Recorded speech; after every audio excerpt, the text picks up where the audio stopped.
এটা নবী সাল্লাল্লাহু আলাইহি ওয়াসাল্লামের নববী একটা সুন্নাহ ছিল যে তিনি নিজে জ্ঞান চর্চা করেছেন, সাহাবীদের মধ্যে সেই জ্ঞানের বিপ্লব ঘটিয়েছেন। আমি বলেছিলাম গতকালকে যে আপনি একজন সাহাবী দেখাতে পারবেন না যিনি কুরআন হাদিস এই বিষয়গুলোতে দক্ষ না। আমরা ভাগ করি যে এখানে রাইসুল মুফাসসিরিন আছেন, মুহাদ্দিস, সাহাবী আছে, অনেকভাবে ভাগ করি, কিন্তু বেসিক ফান্ডামেন্টাল ইসলামিক নলেজ কম এমন কোনো সাহাবী আপনি দেখাতে পারবেন না। মাশাআল্লাহ সকলেই দ্বীনি ইলম অর্জনের দিকে সর্বোচ্চ গুরুত্ব দিয়েছেন। আমি আবু সুফিয়ান রাদিয়াল্লাহু আনহুর এক্সাম্পল দিয়েছিলাম। শেষ বয়সে বসে তিনি কান্নাকাটি করতেন আর বলতেন, হাযা কালামু রাব্বি, এটা আমার রবের কালাম। যাই হোক, এটা হলো নেতৃত্বের একটা অন্যতম গুণাবলী। আল্লাহ পাক যাকে নেতৃত্ব দিবেন বা ভবিষ্যতে মুসলিম উম্মার কর্ণধার বানাবেন, তাদের উচিত হবে জ্ঞানের প্রসার ঘটানো, জ্ঞানের একদম বিপ্লব ঘটানো। আর আমি আবার বলছি, এই জ্ঞান মানে শুধু একমুখী জ্ঞান নয়, বরং উভমুখী জ্ঞানটাকে সমন্বয় করা। আল্লাহ পাক তৌফিক দান করুন, আমিন। 3 নম্বরে বলেছিলাম গতকালকে, 3 নম্বর পয়েন্টে, যে নবী সাল্লাল্লাহু আলাইহি ওয়াসাল্লাম শুধুমাত্র এই জ্ঞানের দাওয়াত দিয়েই বা বিপ্লব ঘটিয়েই নিজের নেতৃত্বের হক পূরণ করেন নাই, বরং তিনি সবার আগে তার উপর আমল করে দেখিয়েছেন।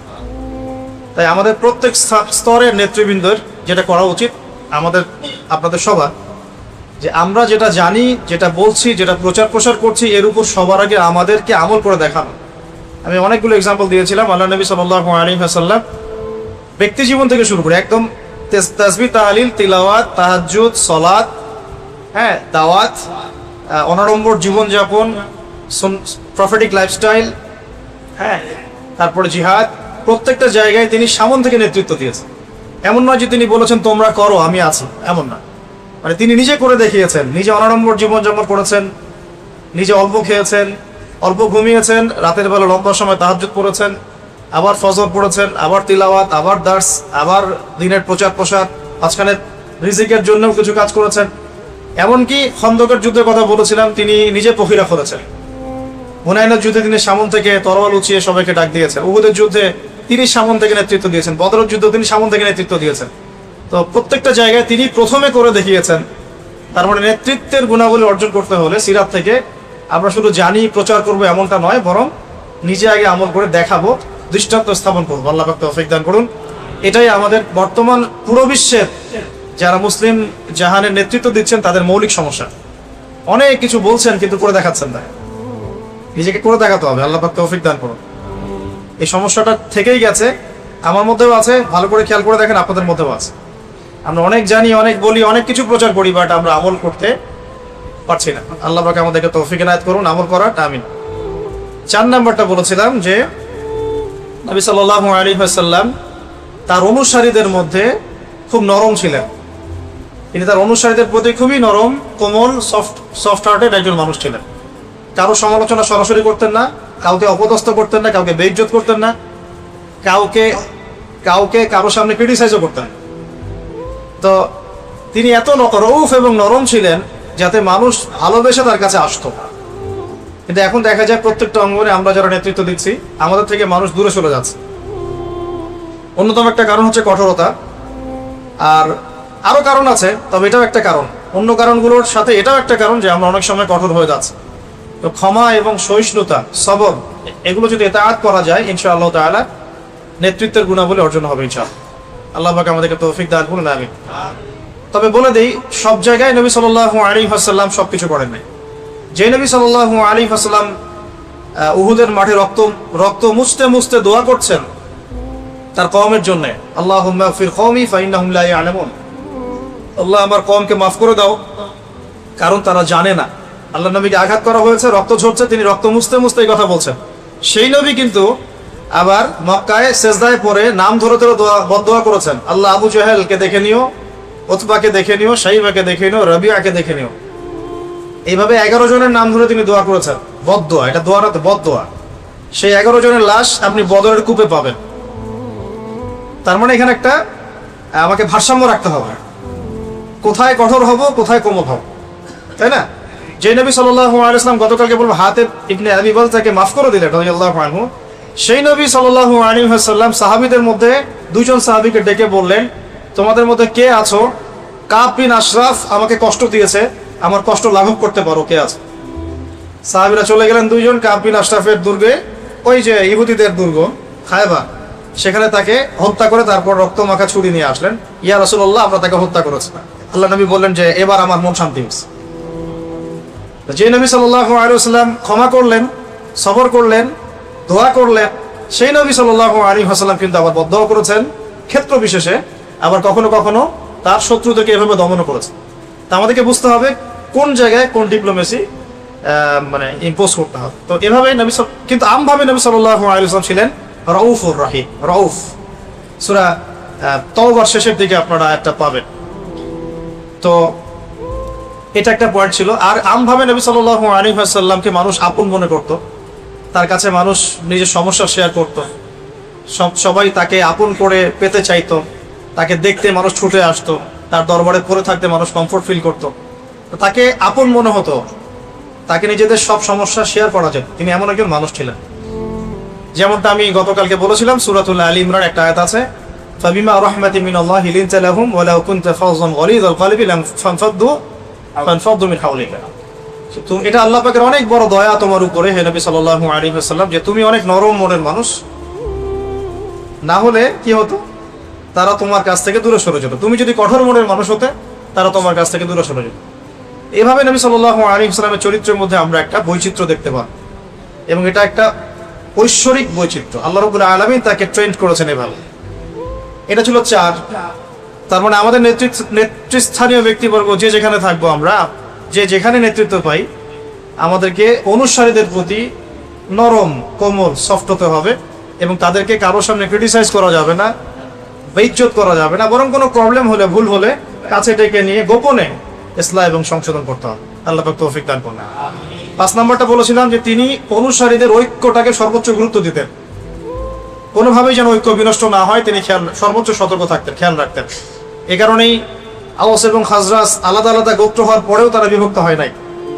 এই কারণেই মুহাজির এবং আনসার আলাদা মানে বৈশিষ্ট্যের হওয়া সত্ত্বেও তারা কিন্তু কখনো বিভক্ত হন নাই। একবার একটা ঝগড়া হয়েছিল বলেছি গতকালকে, তো নবী সাল্লাল্লাহু আলাইহি ওয়াসাল্লাম স্বয়ং সেখানে গিয়ে বলেছিলেন, আমি বেঁচে আছি তারপরে আমার সামনে তোমরা কিভাবে ঝগড়া করছো। তো তিনি অনুসারীদের ঐক্যের দিকে সর্বোচ্চ গুরুত্ব প্রদান করতেন।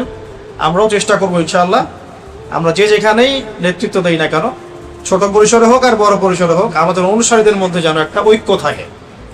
যে ঐক্যহীনতার কারণেই আজকে মুসলিম উম্মার আজকে এই অবস্থা আছে। 1914 সাল থেকে যদি হিসেব করেন, তো 14 সাল থেকে হিসেব করলে দেখা যায় যে এর আগ পর্যন্ত আমরা অ্যাটলিস্ট একটা শেল্টারের মধ্যে ছিলাম, একটা ভৌগোলিক শেল্টারের মধ্যে ছিলাম, একটা শেল ছিল খিলাফার। ফার্স্ট ওয়ার্ল্ড ওয়ার হওয়ার পর থেকে এটা ভেঙে গেল, এবং আস্তে একটা দুইটা হতে হতে প্রায় 52 কি 53টা আলাদা আলাদা মুসলিম রাষ্ট্র হয়ে গেল। এটা রাষ্ট্রীয় বিভক্তি হলো, তারপরে হলো রাষ্ট্রের মধ্যে আবার ঢুকে গেল ডেমোক্রেসি, সেকুলারিজম, কমিউনিজম, জাতীয়তাবাদ ইত্যাদি। তখন আবার আমরা পলিটিক্যালি বিভিন্ন দলে ভাগ হয়ে গেলাম। সবাই কিন্তু মুসলিম, সবাই কিন্তু মুসলিম, পলিটিক্যালি যারা আছে সবাই কিন্তু মুসলিম, তারপরে দেখেন এখানে অনেক ভাগ হয়ে গেল। করলো মুষ্টিমারা, কারণ এই সবগুলো দর্শন ওদের থেকে আসছে। আবার ধর্মতাত্ত্বিক ক্ষেত্রে আমরা একটা মাযহাবের মধ্যে অনেকগুলো ভাগ হয়ে গেলাম। আবার যারা এখান থেকে বের হয়ে নতুন কিছু করার চেষ্টা করলেন না, আমরা চূড়ান্ত সহিহ, এটাই চূড়ান্ত যাদের বক্তব্য হয় আর কি। তবে এটা বলে রাখি যে এটাই চূড়ান্ত কথাটা বলা ঠিক না। আমাদের ওস্তাদরা বলেন যে আমরা সর্বোচ্চ বলতে পারি এটাও ঠিক, আমরা বলবো না কখনো এটাই ঠিক। কথা কি বুঝতে পারছেন? কোনো মাসালা সামনে আসলে আমরা অনেক শুনি অনলাইনে যে এটাই ঠিক, এটাই চূড়ান্ত। এভাবে কথা বলা অহংকারের বহিঃপ্রকাশ। বলতে হবে সর্বোচ্চ এটাও ঠিক, ওই ভাই যেটা করছে ওটাও ঠিক, আমি যেটা করছি এটাও ঠিক। বলতে পারবেন না আপনি যে এটাই ঠিক, তাহলে বিভক্তি হয়ে যাবে। এটাই ঠিক তাহলে ওটাকে ভুল, এই যে বিভক্ত হয়ে গেল। ধর্মতাত্ত্বিক ক্ষেত্রে আমরা যারা আবার চূড়ান্ত সহি দাবি করলাম, সেখানে আবার আমরা 10টা দল বানিয়ে ফেললাম। এই চলছে, সবার আলাদা আলাদা আমির, আলাদা মামুর, আলাদা ইমারা, আলাদা জামা, আলাদা বায়া। মাশা, এগুলো বোঝেন কিনা? আমির মানে নেতা, মামুর মানে অনুসারী, জামা মানে একটা ইউনিটি, ইমারা মানে তাদের একটা ইমারা, আরেকটা হচ্ছে কি বায়াত নিচ্ছে। দেখা যাচ্ছে সবাই আলাদা আলাদা করে আমরা বায়াত নিচ্ছি, আলাদা আমির, আলাদা ইমারা। এটা যদি দূর না করতে পারি তাহলে আমাদের সামনে ভবিষ্যৎ খারাপ আছে। ভবিষ্যৎ খারাপ, কত খারাপ হতে পারে এটা আমাদের কল্পনাতেও নাই। আর যদি আমরা হকপন্থী যারা, আমরা হকপন্থী তো বুঝতে পারি, হক এবং বাতিলপন্থী তো বুঝতে পারি, তারা যদি অ্যাটলিস্ট ঐক্যবদ্ধ হওয়ার চেষ্টা করি, ইনশাআল্লাহ তাআলা আগামীতে মুসলিমদের অবস্থা অবশ্যই উন্নত হবে ইনশাআল্লাহ। আর যদি আমরা এখন সেই রকম প্ল্যাটফর্ম নাও পাই, অ্যাটলিস্ট ইয়াং জেনারেশনের উচিত বিভক্তি আরও বাড়িয়ে না দেওয়া, বরং নিজেদের জায়গা থেকে চেষ্টা করা, সর্বোচ্চ চেষ্টা করা, যাতে করে আমরা একটা ঐক্যবদ্ধ প্ল্যাটফর্ম ক্রিয়েট করতে পারি। আল্লাহ তৌফিক দান করুন। আমরা দোয়া করি আল্লাহ পাক আমাদের উপরে এমন নেতৃত্ব নিয়ে আসুন যারা এই বিষয়গুলোকে গুরুত্ব দিয়ে উম্মার ইসলাহ এবং সংশোধনের কাজ করবেন ইনশাআল্লাহ। আর আল্লাহ পাক কাকে কবুল করবেন আল্লাহ ভালো জানেন। আর নেতৃত্বটা এমন একটা বিষয় যেটা সবসময় ক্ষণস্থায়ী হয়, এটা সবসময় ক্ষণস্থায়ী, এটা কখনো দীর্ঘস্থায়ী হয় না। আল্লাহ পাক এর মধ্য দিয়ে মানুষকে পরীক্ষা করেন, সবচেয়ে বড় পরীক্ষা করেন নেতৃত্ব দিয়ে। অতএব যারা এই সেক্টরগুলোতে আছেন, আমরা দোয়া করি আল্লাহ পাক তাদেরকে হেদায়েত দান করুন এবং নবী সাল্লাল্লাহু আলাইহি ওয়াসাল্লামের সিরাত থেকে শিক্ষাগুলো নিয়ে আদর্শ নেতা এবং নেতৃত্বের গুণাবলী অর্জনের তৌফিক দান। 5টা বলেছিলাম গতকালকে, আমি বলেছিলাম যে এটা নিয়ে অনেক কথা বলা যায়, অনেক পয়েন্টস বের করা যায়, তা আজকে আর 5টা বলার চেষ্টা করি ইনশাআল্লাহ, ঠিক আছে? এটা তো গতকালকে যারা শুনেছেন রিভিউ করে দিলাম। 6 নম্বরটা দেখুন, আমি এই জায়গাতে আসছি যে অনুসারীদের মধ্যে তিনি ঐক্য পছন্দ করতেন। অনুসারীদেরকে তিনি কন্টিনিউয়াসলি তালিম এবং তারবিয়াতের মধ্যে রাখতেন। 6 নম্বর, নবী সাল্লাল্লাহু আলাইহি ওয়াসাল্লাম তার ফলোয়ার্সদের মধ্যে, সাহাবীদের মধ্যে সবসময় নিরবিচ্ছিন্নভাবে ছেড়ে দিতেন না, নিরবিচ্ছিন্নভাবে তিনি সাহাবীদেরকে একটা তালিম তারবিয়াতের মধ্যে রাখতেন। কোথায় দলিল দেখুন, মক্কায় প্রচন্ড নির্যাতন চলছে, ঠিক আছে? মক্কায় কত বছর ছিলেন নবী সাল্লাল্লাহু আলাইহি ওয়াসাল্লাম বলেন? 13 বছর। কত বছর? 13 বছর। মদিনায় 10 বছর, ইন টোটাল 23 বছর। তো মক্কার 13 বছর ছিল প্রচন্ড রকম নির্যাতনের সময়, এই তো? এমন কোনো নির্যাতন নাই যেটা করা হয় না। কিন্তু এরকম সংকটময় অবস্থাতেও নবী সাল্লাল্লাহু আলাইহি ওয়াসাল্লাম সাহাবীদের তালিম তারবিয়াতটা বন্ধ করে দেন নাই। তিনি প্রতিদিন সাহাবীদেরকে নিয়ে বসতেন দারুল আরকামে। আমাদের মতো বছরে একটা মাহফিল না, মাসে একটা হালাকা না, প্রতিদিন কন্টিনিউয়াসলি। কোনো দিন তো 2-3 বেলাও বসা হয়, যখনই ওহী আসছে তখনই বসা হয়। আর সাহাবীরা ওখানেই পড়ে থাকতেন, দারুল আরকাম রাদিয়াল্লাহু আনহুর বাসা। হয়তো যারা হজ করে আসছেন তারা আবার দেখেছেন, হয়তো দারুল আরকাম দেখেছেন। দারুল আরকামে নবী সাল্লাল্লাহু আলাইহি ওয়াসাল্লাম সাহাবীদেরকে নিয়ে বসতেন এবং কন্টিনিউয়াসলি দিনী তালিম, প্রশিক্ষণ, তারবিয়ত এগুলো দিতেন। তো এই জিনিসটা কিন্তু স্কুলওয়ালারা নিয়েছে, কলেজওয়ালারা নিয়েছে, ইউনিভার্সিটিওয়ালারা নিয়েছে। এই সিস্টেমটা থেকেই কিন্তু মাদ্রাসা ফর্ম করা হয়েছে, ঠিক আছে? কিন্তু আম জনগণ যারা, আমরা সাধারণ জনগণ, তারা কিন্তু কন্টিনিউয়াসলি তারবিয়ত পাচ্ছি না। এই জন্যে যেটা সবচেয়ে ভালো কাজ যেটা করেছে তাবলিগ জামাত, সেটা হলো এই তারবিয়াত। প্রত্যেক নামাজের বা প্রায় নামাজের পরে তালিম, এটা অনেক বড় খেদমত। এটাতে হয়েছে কি, যে আম জনসাধারণের মধ্যে একটা এই তারবিয়াত হয়েছে। প্রত্যেক নামাজের পরে বয়ান হাদিস থেকে কথা, এটা তারবিয়াত। অনেকে তো বোঝে না, না বুঝেই সমালোচনা করে, কিন্তু প্রত্যেকটা ঘরানার মধ্যে এমন কিছু হিকমা প্রজ্ঞা আছে যেটা আমাদের বুঝের বাইরে। এগুলো যারা প্রণয়ন করেছেন এমনি করেন নাই, অনেক মোরাকাবা করে এগুলো প্রতিষ্ঠা করা হয়েছে। বুঝতে পারছেন? হয়তো অনেকে বুঝতে পারেন না, এটা নববী সুন্নাহ। নবী সাল্লাল্লাহু আলাইহি ওয়াসাল্লাম সাহাবীদেরকে কন্টিনিউয়াসলি তারবিয়ত দিতেন। একটা আয়াত নাজিল হতো, সাহাবীরা ওই আয়াতের উপর আমল না করে পরের আয়াত নিতেন না। মনে করেন একটা আয়াত নাজিল হয়েছে, ধরেন যে নামাজ সম্পর্কে বা ইত্যাদি, তো ওই আয়াতের উপরে সাহাবীরা আমল করে প্রতিষ্ঠিত না হওয়া পর্যন্ত নতুন দার্স নিতেন না, মানে নতুন দার্স পড়া নিতেন না। ওমর রাদিয়াল্লাহু আনহু বলছেন, সূরা বাকারা আয়াত্ত করতে আমার লেগেছে 12 বছর। কত বছর? তা আমরা তো 3 বছর 4 বছর হাফেজই হয়ে যাচ্ছি। এটা ঠিক আছে, হাফেজ তো হবেই 3-4 বছর, মাশাআল্লাহ, কিন্তু এরপরে পড়া ছেড়ে দেওয়া যাবে না। ওটার অর্থ বুঝতে হবে, গভীরে যেতে হবে। ওমর রাদিয়াল্লাহু আনহু তো অর্থ অবশ্যই বুঝতেন, আরবি বুঝতেন, এই জন্যে আয়াত 10টা-20টা করে শিখতেন, আমল করতেন, আবার নতুন আয়াতে। 6 নম্বর পয়েন্টে ছিলাম। পয়েন্টটা বলছিলাম যে নবী সাল্লাল্লাহু আলাইহি ওয়াসাল্লাম সাহাবীদের তারবিয়াতে সর্বোচ্চ গুরুত্ব দিতেন। তাহলে আমাদের নেতৃত্বের গুণাবলী যেটা, আমরা আমাদের অনুসারীদের মধ্যে ধারাবাহিকভাবে তারবিয়াতের ব্যবস্থা করব। এই জন্য দেখবেন তালিম উদ্দিন চালু করা হয়েছে মারকাজুদ দাওয়া থেকে, তারপরে আপনার দিনিয়াত চালু করা হয়েছে উস্তাদের পক্ষ থেকে, একইভাবে মসজিদ ভিত্তিক তালিম চালু করা হয়েছে। হ্যাঁ, ফাজাইলে আমল থেকে পড়া হয়, মুত্তাকা হাদিস থেকে পড়া হয়। আরো আপনারা যদি আরো ভালো বই সাজেস্ট করতে পারেন সেটা থেকে পড়েন, সমস্যা তো কিছু নাই। রিয়াদুস সালিহিন থেকে পড়েন, মিশকাত থেকে পড়েন, যদি কেউ বুখারীর দার্স দিতে পারে, তিনি বুখারীর দার্স দিবে, সমস্যা কি? এই দার্স কি সবাই দিতে পারবে? পারবেন।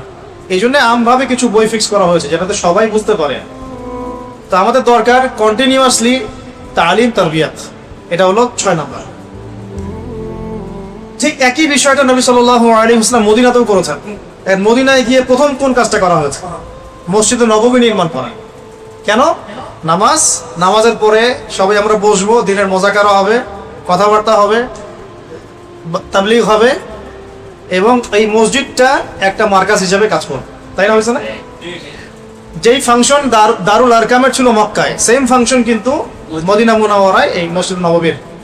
আর মসজিদ নববী নির্মাণের আগে আরো একটা মসজিদ নির্মাণ করা হয়েছে, সেটার নাম মসজিদে কুবা।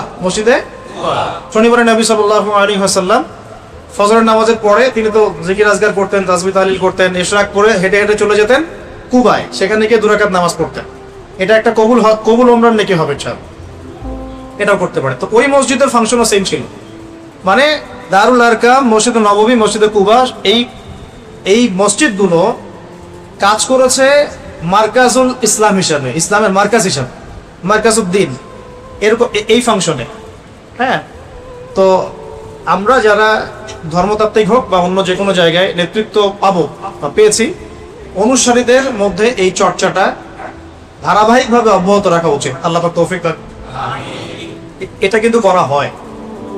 যারা ইউনাইটেড নেশনসে আছে রেগুলার বসে, যারা জাতিসংঘে আছে তারা রেগুলার বসে পরামর্শ করে কোথায় কোন ফাসাদ লাগানো যায়।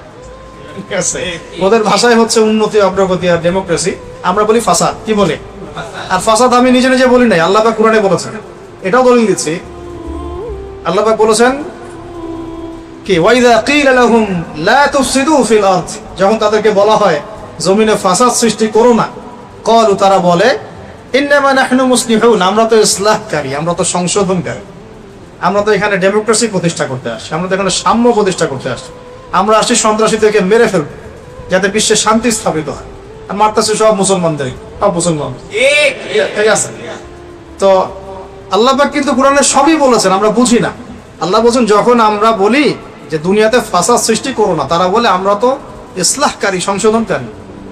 আবার যারা পলিটিক্যাল অ্যাফেয়ার্সের সাথে তারাও নিয়মিত বসেন, যারা যারা কমিউনিজমের সাথে আছেন তারাও নিয়মিত চা চক্র করেন, যারা সুদী এনজিওর সাথে আছেন তারাও নিয়মিত উঠান বৈঠক করেন, সব যারা মিশনারি, খ্রিস্টান মিশনারিতে কাজ করছে বাংলাদেশে তারাও নিয়মিত বসে।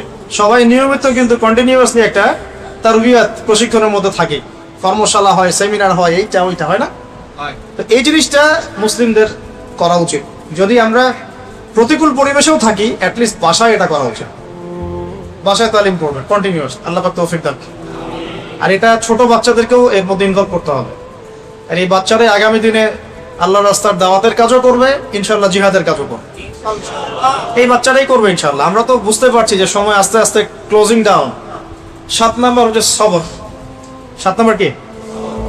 সবর বা ধৈর্য। আমি আপনাদেরকে একটু বলি, মক্কা মদিনা উভয় জীবন মিলে নবী সাল্লাল্লাহু আলাইহি ওয়াসাল্লামের মতো সবরকারী কোনো ব্যক্তি এই মহাবিশ্বে নাই, কোনো ব্যক্তি নাই। এত ধৈর্য, এত সবর, সবর আর সবর, মানে আমরা বলতে গেলে মানে আমরা নিজেদের আবেগ নিয়ন্ত্রণ করতে পারবো।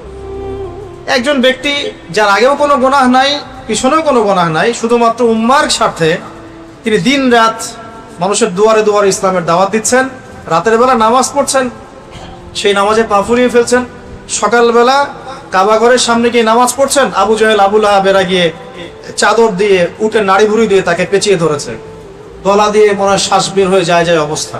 ফাতিমা রাদিয়াল্লাহু আনহা এসে এটা সরালেন। ধৈর্য। তিনি রাস্তা দিয়ে হেঁটে যাচ্ছেন, একজন কাফের তাকে থুতু দেওয়ার চেষ্টা করেছিলেন, বদদোয়া করেন নাই তিনি। ধৈর্য।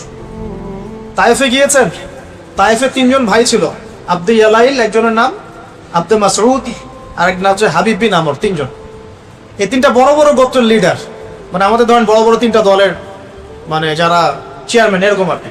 ওরা ইসলাম কবুল করলে বাকিরা করবে, এরকম একটা ভাব। তো তায়েফের এই 3 গোত্রের এই সর্দাররা তো ইসলাম কবুল করলোই না, ছোট ছোট ছেলেদেরকে লেলিয়ে দিল, ওই যে পাগল লোকটাকে ঢিল মেরে আসো যাও। শুধু 1-2টা ঢিল না, বৃষ্টির মতো পাথর পড়তে লাগলো, বৃষ্টির মতো পাথর। সাথে ছিলেন যায়েদ বিন হারেসা রাদিয়াল্লাহু আনহু, নবী সাল্লাল্লাহু আলাইহি ওয়াসাল্লাম পালক পুত্র বলা হতো যায়েদ ইবনে হারেসা রাদিয়াল্লাহু আনহু। বলে রাখি, এটা কুইজ রাখতে পারেন, কোরআনে একমাত্র সাহাবী যার নাম এসেছে তার নাম যায়েদ ইবনে হারেসা। সুবহানাল্লাহ। কোরআনে মাত্র একজন সাহাবীর নাম আছে, 25 জন নবীর নাম আছে, একজন সাহাবীর নাম আছে, তার নাম যায়েদ ইবনে হারেসা। কোন সূরায় আছে এটা বলে দিব না, খুঁজে বের করুন। তিনি নবী সাল্লাল্লাহু আলাইহি ওয়াসাল্লামের সামনে এরকম করে দাঁড়িয়ে আছেন যে পাথরগুলো লাগলে আমার গায়ে লাগুক। তারপরেও নবী সাল্লাল্লাহু আলাইহি ওয়াসাল্লামের মাথা মোবারক, তারপরে যে থুতনি, হাঁটু, এগুলোতে পাথর লেগেছে এবং যে জুতাটা তিনি পরেছিলেন এটা রক্ত দিয়ে জমে গেছে, রক্ত দিয়ে পায়ে জমে গেছে। তবুও তিনি বদদোয়া করেন নাই। তায়েফ থেকে আসার পথে আঙ্গুর বাগানে বসেছিলেন। আঙ্গুর বাগানে বসা অবস্থায় মালাকুল জিবাল এসেছে, পাহাড় পর্বত নিয়ন্ত্রণকারী ফেরেশতা, সাথে জিবরাইল আলাইহিস সালাম। তারা এসে বলছেন, ইয়া রাসূলুল্লাহ, আপনার সাথে যে আচরণ করা হয়েছে আমরা দেখেছি, আল্লাহ দেখেছেন। আপনি যদি দোয়া করেন বা আপনি যদি চান, আমরা 2 পাহাড়ের মাঝখানে এদেরকে ফেলে পিষে দিব। নবী সাল্লাল্লাহু আলাইহি ওয়াসাল্লাম বলছেন, শুনেন কি বলছেন। তিনি বলছেন, বাল আরজু, বরং আমি এটা চাই, আইয়ুখরিজাল্লাহু মিন আসলাবিহিম কওমুন, আল্লাহ পাক তাদের ঔরস থেকে এমন একটা সম্প্রদায় যেন বের করেন, আল্লাযীনা ইয়াবুদুনাল্লাহ ওয়া লা ইউশরিকুনা বিহি শাইআ, যারা আল্লাহর ইবাদত করবে তার সাথে কাউকে শরীক করবে। এটা আমাদের নবীর চরিত্র, তার ক্যারেক্টার, তার সবর। আমি কিন্তু বলে দিয়েছি, তিনি যে নবী এরকম সবর করেছেন, সেই নবী কাব বিন আশরাফকে হত্যার জন্য লোক পাঠিয়েছেন। সেই নবী বদরে অস্ত্র ধরেছেন, উহুদে অস্ত্র ধরেছেন। বুঝতে হবে কখন কি, কারণ এটা তিনি উম্মার জন্য করছেন, উম্মার স্বার্থে, দিনের স্বার্থে। ব্যক্তিগত আক্রোশের কোনো প্রতিশোধ তিনি নেন নাই। একজন সাহাবীর নাম বলি, আবু হুরায়রা রাদিয়াল্লাহু আনহু, নাম শুনেছেন? আবু হুরায়রা রাদিয়াল্লাহু আনহু কোন গোত্রের আপনারা জানেন? এই তায়েফের সেই যে গোত্রটা ছিল তার পরবর্তী জেনারেশন হচ্ছে আবু হুরায়রা রাদিয়াল্লাহু। সেদিন যদি বদদোয়া করা হতো, হয়তো আজকে আপনি আবু হুরায়রা রাদিয়াল্লাহু আনহুকে পেতেন না। সুবহানাল্লাহ। সবর কি, নিজের চাচারা সারাদিন গালিগালাজ করে, খুব কষ্ট না? যে স্ত্রী, সন্তান, আশপাশের মানুষ যদি বিপথে চলে যায়, আপনাকে সাপোর্ট না করে, কষ্ট না এটা? এর চেয়ে বড় কষ্ট আর কি হতে পারে? চাচারা সারাদিন গালিগালাজ করে, মানুষ তাকে সারাদিন গালি দেয়, কেউ বলে মজনুন, পাগল, এই যে পাগল যাচ্ছে, আপনি মনে করেন রাস্তায় যাচ্ছেন, কেউ 4-5 থেকে লোকজন বলছে এই যে পাগল যায়, কেমন লাগবে আপনার শুনতে? যাচ্ছেন আপনি, কেউ বলছে এই যে মজনুন, এই যে সাহের, জাদুকর যাচ্ছে, এই যে কাজ্জাব, মহামিথ্যাবাদী যাচ্ছে, এই ফারিকুল জামাত বিভক্তকারী যাচ্ছে। এরকম প্রায় 15-16টা গালি তাকে খেতে হয়েছে। সবর করেছেন, ধৈর্য ধরেছেন, সবর। সাহাবীদেরকে অত্যাচার করা হচ্ছে তার সামনেই। অনেক সময় নিজে সবর করা যায় কিন্তু অন্যের কষ্ট দেখা যায় না। সাহাবীদেরকে তার সামনে মারা হচ্ছে, কাউকে ঝুলিয়ে, কাউকে ওই বালুর মধ্যে শুইয়ে, কাউকে পাথর চাপা দিয়ে, কত কি। সুমাইয়া রাদিয়াল্লাহু আনহাকে বর্ষা নিক্ষেপ করে হত্যা করা হলো। বেলাল ইবনে রাবাহকে মরুভূমিতে শুইয়ে নির্যাতন করা হচ্ছে। সোহাইব রুমিকে এমন আঘাত করা হচ্ছে চোখ নষ্ট হয়ে গেছে একটা। তারপরে উসমান বিন আফফানকে নিচে চাটাই দিয়ে ধোঁয়া দেওয়া হয়েছে। আবু বকর রাদিয়াল্লাহু আনহুকে পর্যন্ত জুতা দিয়ে আঘাত করা হয়েছে। কয়জন সাহাবী বাদ ছিলেন? কিছু কিছু সাহাবীকে আঘাত করার সাহস হতো না, তাদেরকে আঘাত করতো না তারা। যেমন হামজা রাদিয়াল্লাহু আনহু, ওমর ইবনুল খাত্তাব রাদিয়াল্লাহু আনহু। আঘাত করলে তো খবর আছে, 10 জন মিলাতে পারবে না তার সাথে। বাকি দুর্বলদের উপর অমানবিক নির্যাতন চলতো। নবী সাল্লাল্লাহু আলাইহি ওয়াসাল্লাম বলতেন, ইসবিরু, তোমরা সবর করো, ফাইন্না মাউইদাকুমুল জান্নাহ, তোমাদের জন্য অপেক্ষা করছে জান্নাত। নেতৃত্বের গুণাবলী, ধৈর্য, প্রচন্ড ধৈর্য, এবং অনুসারীদেরকেও ধৈর্যশীল হতে হবে। আল্লাহ পাক তৌফিক দান। আমরা কিন্তু অনুসারী হিসেবে ধৈর্যশীল না, জানেন? খুব অস্থির, মানে 1 মাসে কেন হচ্ছে না, 3 মাসে কেন হচ্ছে না, এত হচ্ছে, এত আন্দোলন হলো, এত কিছু হলো, কেন পরিবর্তন আসছে না? আমরা খুব অস্থির। আমাদের নবীজির 23 বছর লেগেছে, 23 বছর। নূহ আলাইহিস সালাম দাওয়াত দিয়েছেন 950 বছর, 950 বছর। আগেকার বনু ইসরাইলদের যে কওম, তারা এক একজন হায়াত পেয়েছে 500 বছর, 1000 বছর, 2000 বছর, 1500 বছর। আমরা অনেক অস্থির, আমাদের সবর কম। আল্লাহ পাক আমাদেরকে সবর দান করুন। আমিন। সবরের অনেক দৃষ্টান্ত আছে। তায়েফের, উহুদের তো জিতে যাচ্ছিলাম, নবী সাল্লাল্লাহু আলাইহি ওয়াসাল্লাম বলেছিলেন জাবালে রুমা থেকে তোমরা নামবে না নিচের দিকে, মনে আছে? কিন্তু 50 জন সাহাবী আল গনিমা বলে নেমে গিয়েছেন। এটা একটা ভুল ছিল, নেতার আদেশ অমান্য করা হয়েছে এখানে। বাস খালিদ বিন ওয়ালিদ রাদিয়াল্লাহু আনহু পিছন দিক থেকে এসে একদম ঘোড়সাওয়ার নিয়ে এসে দুই দিকের চাপে পৃষ্ঠ হয়ে হয়তো বা কতক্ষণ হবে, 1 ঘন্টা 2 ঘন্টা, এর মধ্যেই 70 জন সাহাবী শহীদ হয়ে গেলেন। আল্লাহ নবীর সামনে সাহাবীর একের পর এক শহীদ হচ্ছে, একের পর এক। আমি নিজেও কিন্তু খুব দুর্বল মনের লোক। কেন বলছি, আমরা হয়তো গরু ছাগল এগুলো জবাই করতে পারি, সমস্যা হয়, কিন্তু কোনো মানুষের রক্ত দেখলে কিন্তু খারাপ লাগে। অনেকে নিতে পারে না, আমি নিতে পারি না। মানুষের রক্ত মানে রক্তাক্ত অবস্থা, এটা দেখতে কিন্তু একটা শক্ত কলিজার দরকার আছে। অনেকে নিতে পারে না, আপনি কিন্তু নিতে পারেন। তো একটু চিন্তা করেন, নবী সাল্লাল্লাহু আলাইহি ওয়াসাল্লামের পাশে তার প্রিয় মানুষরা এইভাবে একজন একজন করে শহীদ হচ্ছে। শেষের দিকে তার কাছে 9 জন মানুষ ছিল, 9 জন সাহাবী, একজন একজন করে শহীদ হতে লাগলেন, একজন একজন করে। ওই সময় সাদ বিন আবি ওয়াক্কাস রাদিয়াল্লাহু আনহু টিকে ছিলেন, আর তালহা বিন উবাইদুল্লাহ, এই দুজন, বাকি সব শেষ, সব শহীদ। আর তালহা রাদিয়াল্লাহু আনহুর গায়ে তখন 40 থেকে 50টা তরবারির আঘাত আছে। এটা সহ্য করার জন্য কত সবরের দরকার, কত মেন্টাল স্ট্রেংথের দরকার, তুমি ভাবতে হবে এগুলো আমাদের। কারণ আমরা কিন্তু সিরাত পড়ি কিন্তু অনুধাবন করতে পারি না। আমি ওই যে খুব অনুধাবন করে বোঝাতে পারছি, আমি দাবি করছি না, কিন্তু চেষ্টা করছি ব্যাপার। সাদ বিন আবি ওয়াক্কাস রাদিয়াল্লাহু তীর ছুটতে থাকলেন এবং তিনি খুব মারাত্মক তীরন্দাজ ছিলেন। হাদিসে আসছে যে তীরের মধ্যে বরকত আছে, ঘোড়ার মধ্যে বরকত আছে, এগুলো উঠে গেছে এখন। তো এই একমাত্র সাহাবী সাদ বিন আবি ওয়াক্কাস রাদিয়াল্লাহু আনহু, যার ব্যাপারে আমাদের নবীজি এই কথা বলেছেন, হে সাদ, তোমার উপর আমার পিতামাতা কুরবান হোক। সাদ বিন আবি ওয়াক্কাস রাদিয়াল্লাহু আনহু বীরত্ব দেখে নবী সাল্লাল্লাহু আলাইহি ওয়াসাল্লাম বলেছেন, হে সাদ, তোমার জন্য আমার পিতামাতা কুরবান হোক। কিন্তু সবসময় আমরা দেখি, সবসময় দেখি সাহাবীরা বলেন, ইয়া রাসূলুল্লাহ, আপনার জন্য আমার পিতামাতা কুরবান। তালহা রাদিয়াল্লাহু আনহু ওই অবস্থাতে আল্লাহর নবীকে ঘাড়ে নিয়ে উহুদ পাহাড়ের উপরে উঠেছেন, একটা সেফ জোনে নিয়ে গেছেন। সাহাবীরা আস্তে আস্তে উপরে উঠেছেন। সবর দেখেন, ধৈর্য, কত ধৈর্য ধরতে পারে একটা মানুষ। তাকে শুধু 14-15টা গালি দেওয়া হয়েছে তাই নয়, তাকে প্রায় 15 বার হত্যাও করার চেষ্টা করা হয়েছে। সবর দেখেন, ইস্তেকামা, সবর। তিনি শুয়ে আছেন একটা যুদ্ধে, রেস্ট নিচ্ছেন, তাঁবুর কাছাকাছি একটা মুশরিক চলে আসছে। তখন তরবারিটা ঝুলানো ছিল গাছের উপর। ওই তরবারিটা নিয়েই সেই মুশরিক এটা খুলে আল্লাহ নবী সাল্লাল্লাহু আলাইহি ওয়াসাল্লামকে তাক করে ধরে বলছে। ওই সময় তিনি ঘুম থেকে উঠে গেছেন। তখন নবী সাল্লাল্লাহু আলাইহি ওয়াসাল্লাম বলেছে, এবার আপনাকে কে বাঁচাবে? ঘুম থেকে চোখ খুলে উঠেই বলছেন, আল্লাহ বাঁচান, আল্লাহ বাঁচান। বলার সাথে সাথেই হাত থেকে তরবারি পড়ে গেছে এই বেচারা। আল্লাহ নবী এবার তরবারি উঠায় ওকে ধরে বলছেন, তোমাকে এবার কে বাঁচাবে? সবর, ইস্তেকামা। সিরাত পড়তে থাকেন, আমি বলে শেষ করতে পারবো, 24টা ক্লাস লাগবে ইনশাআল্লাহ। অনেক ঘটনা, সবরের অনেক ঘটনা।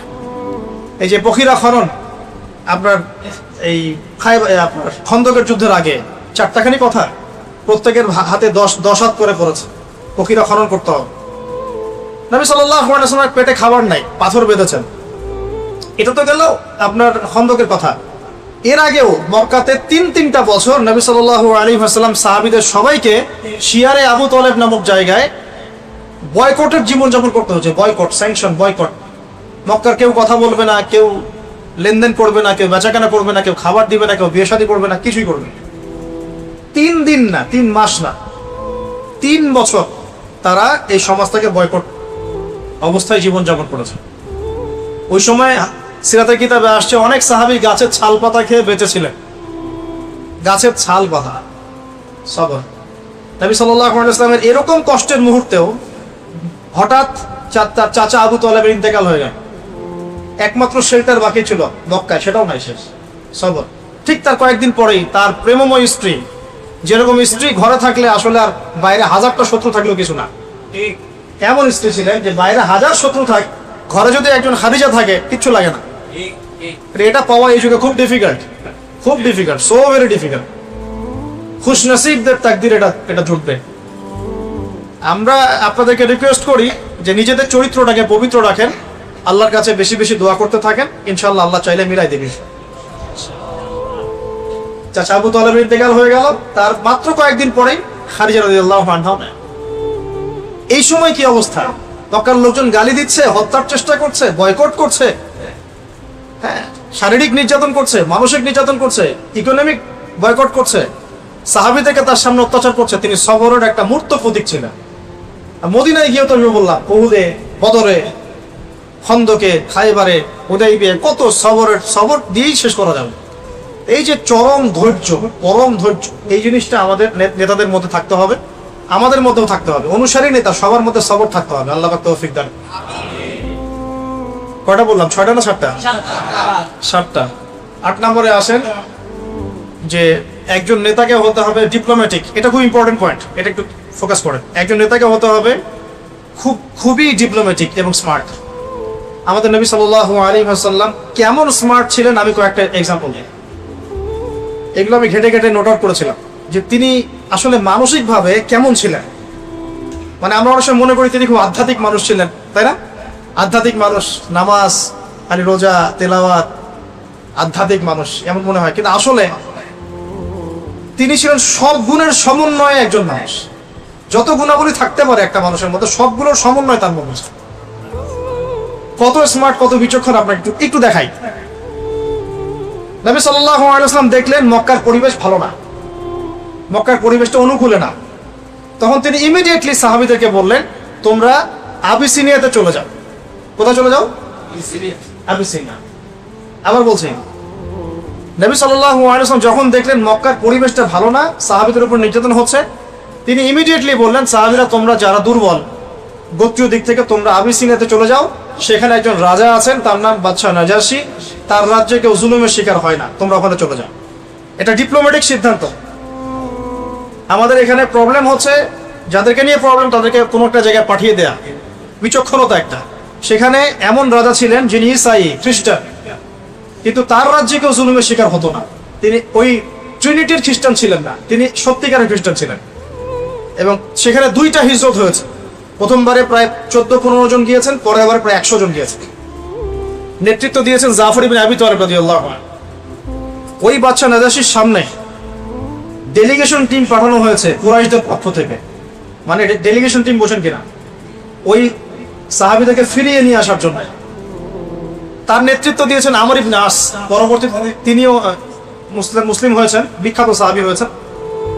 তো আমর ইবনে আস তিনি গিয়ে বলছেন যে ওরা রেফিউজি, ওরা আমাদের ওখানে ফাসাদ করে এখানে আসছে, বাপদাদার ধর্ম ত্যাগ করছে, ওদেরকে ফিরায় দেন আমার সাথে। বাদশা নাজাশী বললেন যে ওরা তো অন্য কথা বলছে, তারা বলছে তোমরা তাদের উপর জুলুম করেছো। আচ্ছা ঠিক আছে, তোমাদের কাছে যে কোরআন এসেছে সেই কোরআনের কিছু বাণী কি শোনাতে পারো? তখন জাফর ইবনে আবি তালিব রাদিয়াল্লাহু আনহু তিনি শোনালেন সূরাতুল মারিয়াম। কোন সূরা? এই সূরার তেলাওয়াত শুনেই বাদশা নাজাশীর চোখ দিয়ে দরদর করে পানি পড়তে থাকে এবং তিনি ইসলাম কবুল করেন এবং সাহাবীদেরকে সেখানে থাকতে দেন এবং ওই জায়গাটা ইসলামের জন্য একটা উর্বর জমি হয়ে যায়। কত ডিপ্লোম্যাটিক সিদ্ধান্ত ছিল দেখুন। আর আমরা মনে করি যে বাংলাদেশেই ইসলাম কায়েম করতে হবে, আর কোনো জায়গায় নেই পৃথিবী। আমাদের চিন্তাটা কিন্তু এরকম, দেশে কবে দিন কায়েম হবে, হুকুমত কবে, খেলাফত কবে হবে। বাংলাদেশে খেলাফত হতেই হবে, আল্লাহর কোনো পরোয়া নাই। এই খেলাফত ভারতে হতে পারে, এই খেলাফত পাকিস্তানে হতে পারে, এই খেলাফত শ্রীলঙ্কায় হতে পারে, অস্ট্রেলিয়া হতে পারে, সিরিয়াতে হতে পারে, প্যালেস্টাইনে হতে পারে। আল্লাহ পাকের কোনো পরোয়া আছে বাংলাদেশেই হতে হবে না? আমরা এত বেসবর হয়ে হতাশ হয়ে যাই কেন? পুরো জমিনই তো আল্লাহ। এখানে যদি নাও হয়, আমরা চেষ্টা করছি ইসলামিক ভাবে, যদি নাও হয় ইনশাআল্লাহ অন্য কোনো জায়গায় হবে। আল্লাহ নবী দেখছেন মক্কা অবস্থা ভালো না, তিনি তায়েফে গেলেন। কেন তায়েফে গিয়েছেন? ওখানে কি শুধু দাওয়াত দিতে গিয়েছেন? না, যাতে করে মুসলিমরা ওখানে একটা সাপোর্ট পায়। একটা গোত্র আমাদের বিপক্ষে চলে গেছে, তো যদি এর বিপক্ষে একটা শক্তিশালী গোত্রকে আমরা একত্রিত করতে পারি, তাহলে এর এগেইনস্টে আমাদের একটা শক্তি হলো। আমাদের নবী কি স্মার্ট ছিলেন নাকি? ছিলেন না? স্মার্ট। কত ডিপ্লোম্যাটিক দেখেন। তিনি বের হচ্ছেন হিজরত করতে, আর হিজরত করার আগে তো প্রায় 100 জন ঘিরে ফেলছে বাড়ি, সবে একটা করে কোপ দিবে চিন্তা করছে, তাই না? মনে আছে আবু জেহেল এর মাস্টার মাইন্ড। তো নবী সাল্লাল্লাহু আলাইহি ওয়াসাল্লাম বের হওয়ার সময় হাতে একটু বালু নিলেন, বালু নিয়ে ছুঁড়ে দিলেন, দিয়ে সূরা ইয়াসিনের একটা আয়াত পড়লেন। আয়াতটা কি জানি? ওয়াজআলনা মিন বাইনি আইদিহিম সাদ্দান ওয়া মিন খালফিহিম সাদ্দান ফাগশাইনাহুম ফাহুম লা ইউবসিরুন। বাস, এবার তিনি চলে গিয়েছেন তাদের চোখে ধুলা দিয়ে, এটা চোখে ধুলা দিয়ে, কেউ দেখতে পারে নাই, রাতের অন্ধকারে তিনি চলে গিয়েছেন। কিন্তু তিনি মক্কা থেকে মদিনা যাওয়ার সোজা যে রাস্তাটা আছে না, সেই রাস্তায় তিনি যান নাই। আমি বোঝাচ্ছি নবী সাল্লাল্লাহু আলাইহি ওয়াসাল্লাম কত স্মার্ট ছিলেন, কত ডিপ্লোম্যাটিক ছিলেন। এটা স্ট্র্যাটেজিক সুন্নত। তিনি সরাসরি মক্কা থেকে মদিনার রাস্তায় যান নাই, বরং উল্টা দিকের রাস্তায় গিয়েছেন, যাতে তিনি খুব ভালো করে জানেন সকালবেলা সবাই খুঁজতে শুরু করবে, খুঁজতে শুরু করলে এই রাস্তার দিকে বেশি লোকজন আসবে। তার চিন্তাও করতে পারবে না যে আমি এই রাস্তায় যাই নাই, বরং উল্টা রাস্তায় গিয়েছি। উল্টা রাস্তায় গিয়ে গাড়ে শহরে, যে গাড়ে শহর, সেখানে তিনি 3 রাত ছিলেন। আর সব ঠান্ডা হয়ে যাক তারপর আমরা বের। এটা কি স্মার্টনেস না? না না।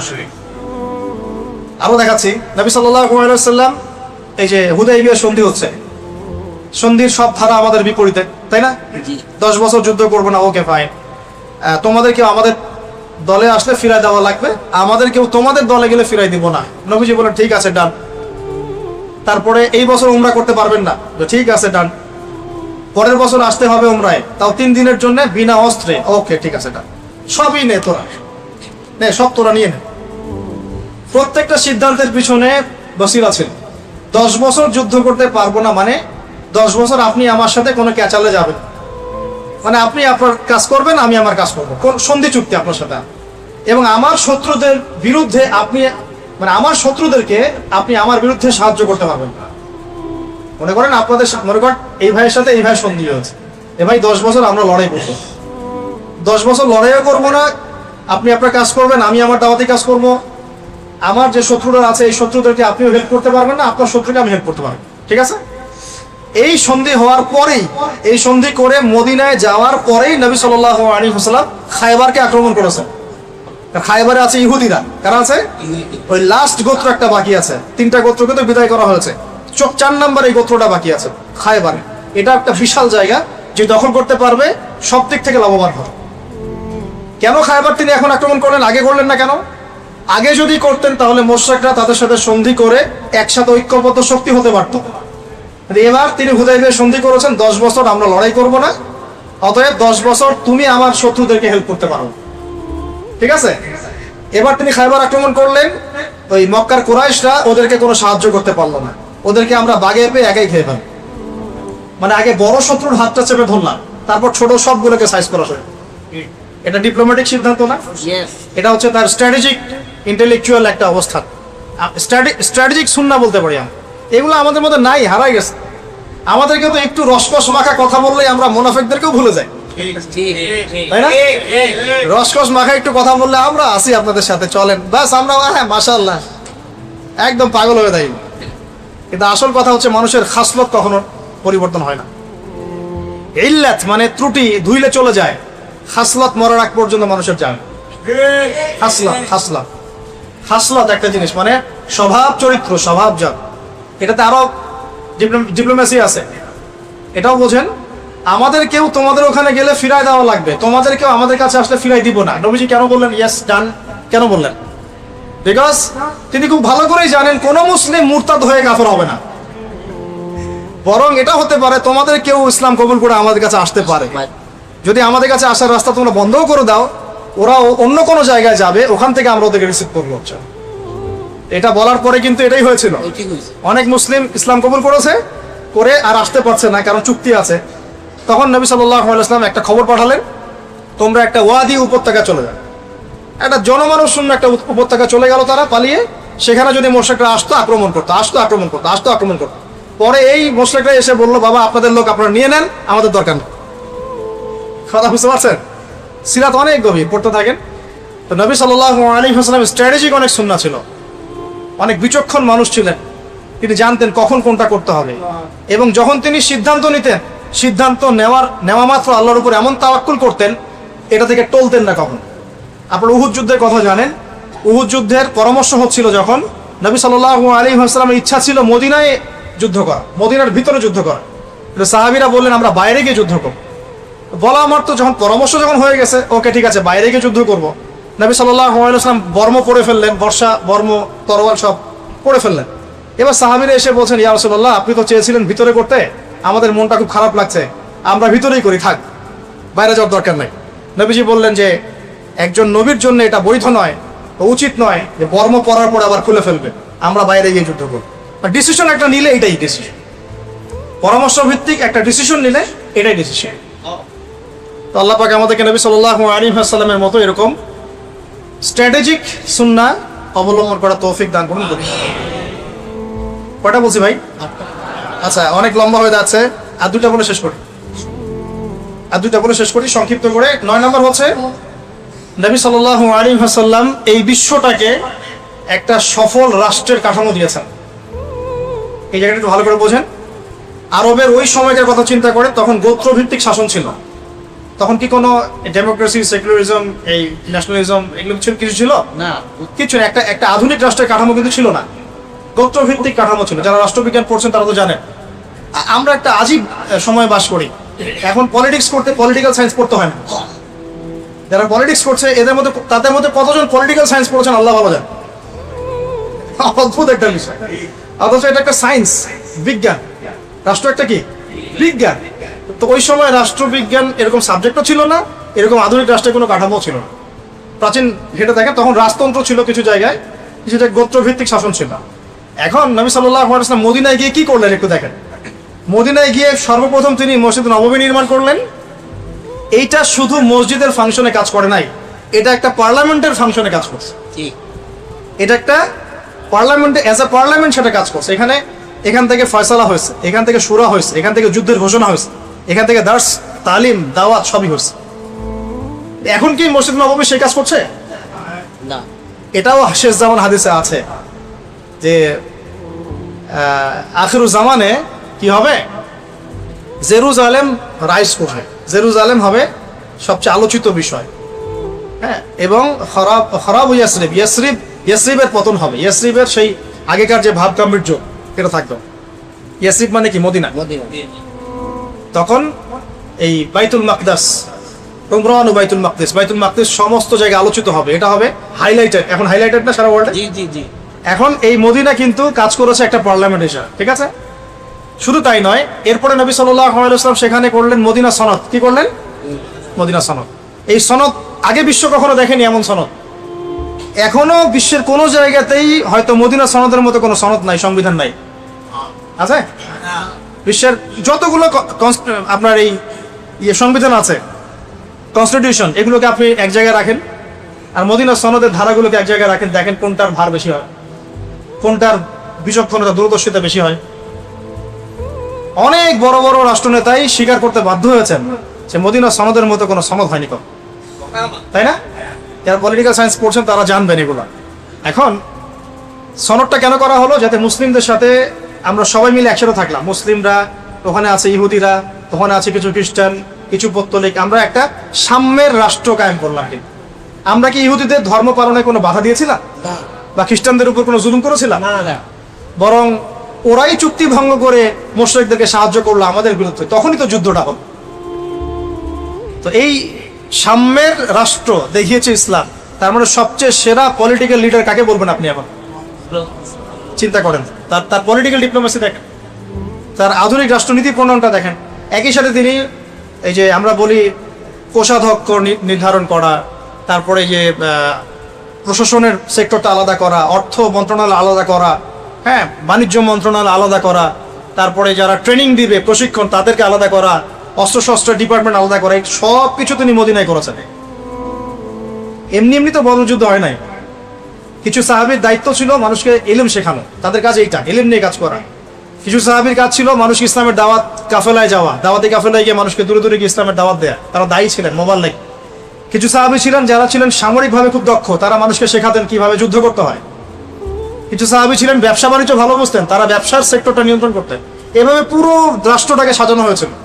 আর এটার উপর দাঁড়িয়েই সবচেয়ে সোনালী শাসন কায়েম করেছিলেন ওমর ইবনুল খাত্তাব রাদিয়াল্লাহু আনহু। আর একটা বিষয় বলে শেষ করি, সেটা হলো নবী সাল্লাল্লাহু আলাইহি ওয়াসাল্লাম তার যে ভিশন, এই যে গোল, এই ভিশনটাকে বাস্তবায়ন করেছেন দুটো পদ্ধতিতে। একটা হলো দাওয়াত, একটা হলো জিহাদ। একটা হলো দাওয়াত, একটা জিহাদ। নবী সাল্লাল্লাহু আলাইহি ওয়াসাল্লাম মক্কাতে অনেক নির্যাতন সহ্য করেছেন, নিপীড়ন সহ্য করেছেন, গালি খেয়েছেন, সাহাবীরা একের পর এক শহীদ হয়েছে, কিচ্ছু বলেন নাই, কিচ্ছু না। তাকে যত গালি দেওয়া হয়েছে মক্কায় তিনি কিছুই বলেননি। কিন্তু যখন তিনি মদিনায় এসেছেন অ্যাজ এ প্রেসিডেন্ট, ইউনাইটেড করেছেন কমিউনিটিটাকে, একটা আধুনিক রাষ্ট্রের কাঠামো দিয়েছেন, সামরিক বাহিনী হয়েছে, অস্ত্রশস্ত্র হয়েছে, একটা পুরো একটা আইডিয়াল রাষ্ট্র, আইডিয়াল নেশন যখন তিনি ফর্ম করেছেন, এরপরে যদি কেউ ওই রাষ্ট্রের স্বাধীনতা, সার্বভৌমত্ব এসবের দিকে চোখ দিয়েছে, তিনি কাউকে ছাড়েন নাই। ছেড়েছেন? একদম না। এক জিরো টলারেন্স একদম। বরং মদিনার আশপাশ দিয়ে যদি কোনো কাফেলা যায় সেটাকে আক্রমণ করা হয়েছে। আমার স্থলপথ তুমি কেন ব্যবহার করবা আমাদের অনুমতি ছাড়া, ট্যাক্স না দিয়ে? তখন ট্যাক্স দেওয়া লাগছে, জিজিয়া করা লাগছে। যারা মানে নাই, যুদ্ধ হয়েছে। আপনারা মনে করেন যে বদর যুদ্ধ মানে প্রথম যুদ্ধ, আসলে তা নয়। বদর যুদ্ধের আগে অনেকগুলো সারিয়া যুদ্ধ হয়েছে। সারিয়া মানে হচ্ছে এমন যুদ্ধ যেখানে নবী সাল্লাল্লাহু আলাইহি ওয়াসাল্লাম নিজে উপস্থিত ছিলেন না, সাহাবীদেরকে দায়িত্ব দিয়ে পাঠিয়েছে, তুমি যাও এভাবে। আর গাজওয়া হচ্ছে সেই যুদ্ধ যেখানে নবী সাল্লাল্লাহু আলাইহি ওয়াসাল্লাম নিজে উপস্থিত থেকে যুদ্ধ করেছেন। বদর গাজওয়া, উহুদ হচ্ছে গাজওয়া, খন্দক এগুলো গাজওয়া। তো যখন রাষ্ট্র ফাংশন হয়ে গেছে, ইউনিটি হয়ে গেছে, আমাদের মসজিদ নববী হয়ে গেছে, এবার নবী সাল্লাল্লাহু আলাইহি ওয়াসাল্লাম পুরো রাষ্ট্রের স্বাধীনতা, সার্বভৌমত্ব এগুলো নিশ্চিত করার স্বার্থে যা যা করার তাই করেছে। দাওয়াতের মেহনতও চলেছে এবং জিহাদ একই সাথে জিহাদও চলেছে। এখন কিন্তু মুসলমানরা এই জায়গায় আসতে পারে নাই, এটা বুঝতে হবে আমাদের। নবী সাল্লাল্লাহু আলাইহি ওয়াসাল্লাম এই দুটোই একই সাথে চালিয়েছেন, দাওয়াত এবং জিহাদ। আস্তে আস্তে ইসলাম ছড়িয়ে গেছে। একই সাথে তিনি পররাষ্ট্র নীতি অ্যাপ্লাই করেছেন।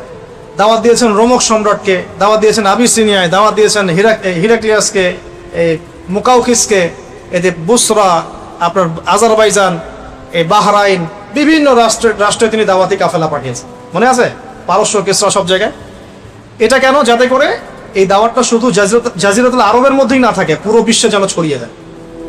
তো এই যে দাওয়াতের একটা ব্যাপক মেহনত, এটা অব্যাহত থাকতে হবে। একজন নেতার উচিত হবে তার আদর্শটাকে সর্বত্র প্রচার করা, যেটা কিন্তু সবাই করছেও। যারা ইসলামের এগেনস্টে কাজ করে তারা কিন্তু এই কাজটা করছে, তাদের আদর্শকে সব জায়গায় ছড়ানোর চেষ্টা করছে। আমরা আমাদের দাওয়াতটাকে লিমিটেড করে ফেলছি, আমাদের নিজের দলে, নিজের ঘরানার মধ্যে, নিজের বুঝওয়ালা মানুষদের মধ্যে লিমিটেড করে ফেলছি। এতে করে সমস্যা হয়ে যাচ্ছে। আর নবী সাল্লাল্লাহু আলাইহি ওয়াসাল্লাম এই যে পয়েন্টসগুলো বললাম, এই পয়েন্টসগুলোকে প্রতিষ্ঠা করতে সবসময় আল্লাহর প্রতি তাওয়াক্কুল করেছেন, ভরসা করেছেন, নিজের তাসকিয়া, আত্মশুদ্ধির উপর সর্বোচ্চ তিনি গুরুত্ব দিয়েছেন। সাহাবীদেরকে আল্লাহ চিনিয়ে দিয়েছেন তিনি। তার জন্য মানুষ কেন জীবন দিতে চাইতো? বিকজ মানুষ আল্লাহর কাছে আজর পুরস্কার পাওয়ার আশায় তাদের জীবন দিতে চায়, ব্যাপারটা তাই না? তিনি এই জনসাধারণকে, আম জনগণকে, অনুসারীদেরকে আল্লাহ চিনিয়ে দিয়েছেন, পরকাল চিনিয়ে দিয়েছেন, হিসাব নিকাশের ভয় দিয়েছেন, আল্লাহর সামনে দাঁড়াতে হবে এই ভয় ঢুকিয়ে দিয়েছেন কোরআন হাদিস থেকে। এতে করে দেখবেন আগে যে মানুষ মদ খেত সে মদ খাওয়া ছেড়ে দিয়েছে, যে জেনা করতো জেনা করা ছেড়ে দিয়েছে, যে মানুষ আপনার কন্যার সন্তানকে জীবন্ত কবর দিয়েছে সেই মানুষ কান্নাকাটি শুরু করেছে। মানে সবচেয়ে বড় কাজটা কিন্তু এটা। যতগুলো কথা বললাম এর মধ্যে সবচেয়ে বড় কথা হচ্ছে তিনি অনুসারীদের মধ্যে আল্লাহর সামনে দাঁড়ানোর জবাবদিহিতা ঢুকিয়ে দিয়েছে। এর ফলশ্রুতিতে সাহাবীরা তার জন্য জীবন দিতেও কেউ দ্বিধা করে নাই। তার চেহারা দেখে কত সাহাবী শহীদ হয়ে গেছে, কেউ দ্বিধা করেন নাই। তার মানে আমাদের নেতৃস্থানীয় ব্যক্তিবর্গ যেখানেই থাকবেন, অনুসারীদেরকে আল্লাহর দিকে নিয়ে আসতে হবে, আল্লাহর ভয়ে তাদের মনে জাগ্রত করতে হবে। আমরা মানুষের কলব পরিবর্তনের চেষ্টা করবো ইনশাআল্লাহ, কলবে তাসকিয়া আনার চেষ্টা করবো ইনশাআল্লাহ, তাদেরকে শিক্ষিত করার চেষ্টা করবো, তাদেরকে তারবিয়াত দিব, ধারাবাহিকভাবে তাদেরকে একটা সিলেবাস ভিত্তিক দিনই পড়াশোনার মধ্যে নিয়ে আসবো, তাদেরকে বুঝাবো যে কোনটা সঠিক পথ, কোনটা বেঠিক পথ। আমরা তাদেরকে তাদের মৌলিক চাহিদাগুলো পূরণের দিকে খেয়াল রাখবো। আমরা তারা যেন বিপথে না চলে যায় এই জন্য নেগেটিভ সাইডগুলো তাদের সামনে তুলে ধরবো, যে কোন কোন জায়গায় নেগেটিভিটি আছে। একই সাথে অর্থনৈতিক সমৃদ্ধির দিকে খেয়াল রাখবো, ইউনিটি থাকবে, একে অপরের মিল মহব্বত থাকবে। আস্তে আস্তে ইনশাল্লাহ মুসলমানরা এগিয়ে যাবে ইনশাআল্লাহ।